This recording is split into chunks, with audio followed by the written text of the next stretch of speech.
Open your eyes. Think of the one place you've always wanted to see.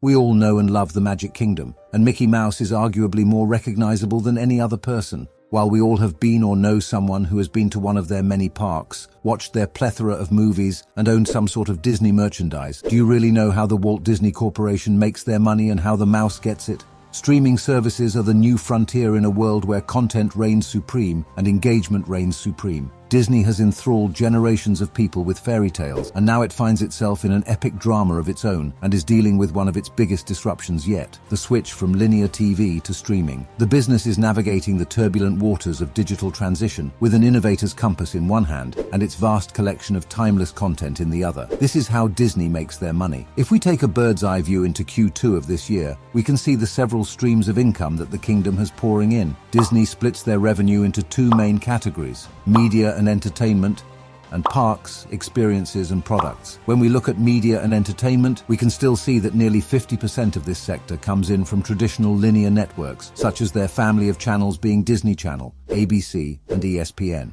However, we continue to see continued growth in streaming, with Disney owning Disney Plus, a large majority of Hulu, and ESPN Plus. And lastly, content sales licensing business, where Disney allows other platforms and networks to air their content. When we look at the parks business, we can see the parks themselves, although growing each year, is still only on par with the linear TV business, which is on the decline for the past decade. So next time you pay $8 for a Dole Whip, just know that 30 minutes of your time watching Disney Channel may actually be cheaper. And lastly, the mouse gets $1 billion in merchandising, which we can see sold within their own stores, Zara, H&M, and nearly any online brand. In summary, parks grew 23% to $6.8 billion, streaming grew 12% to $5.5 billion, and licensing grew 18% to $2.2 billion. In the other direction, linear TV declined 7% to $6.6 billion, and consumer products declined 14% to just $1 billion. Overall cash flow is $2 billion, leaving Disney with a poor balance sheet of $10.4 billion and debt at $58.3 billion.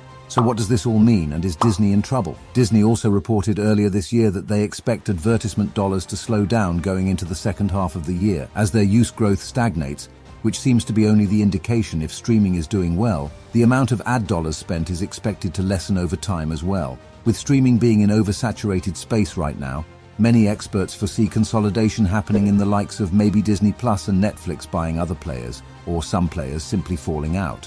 In addition, any growth they did have from streaming seems to be offset by their decline in linear, a slow death that no major network seems to know how to make it out of and survive. While parks growth has rebounded, as it seems the whole country is now outside, but still not has reached the peak levels of 2019.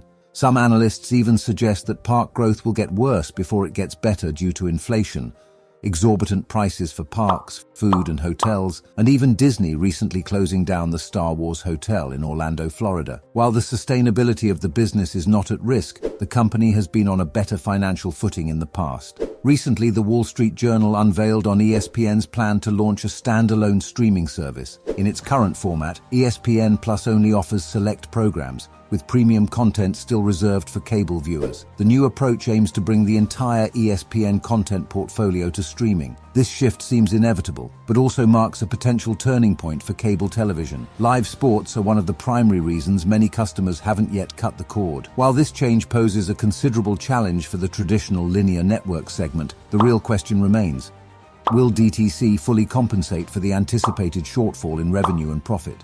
In Bob Iger's first 6 months, he put the power back in the hands of the creatives at Disney and set creativity as the #1 priority for Disney, stating, "We will soon begin offering a one-app experience domestically that incorporates our Hulu content via Disney Plus. And while we continue to offer Disney Plus, Hulu and ESPN Plus as standalone options, this is a logical progression of our DTC offerings that will provide greater opportunities for advertisers while giving bundles of subscribers access to more robust and streamlined content, resulting in greater audience engagement and ultimately leading to a more unified streaming experience. We will begin to roll out this one-app offering by the end of the calendar year. So what should we keep an eye on looking forward? Nielsen measures US TV time market share and has documented the steady rise of streaming in the past few years. Streaming was 34% of US TV time in April 2023, with Hulu at 3.3% market share and Disney Plus at 1.8%.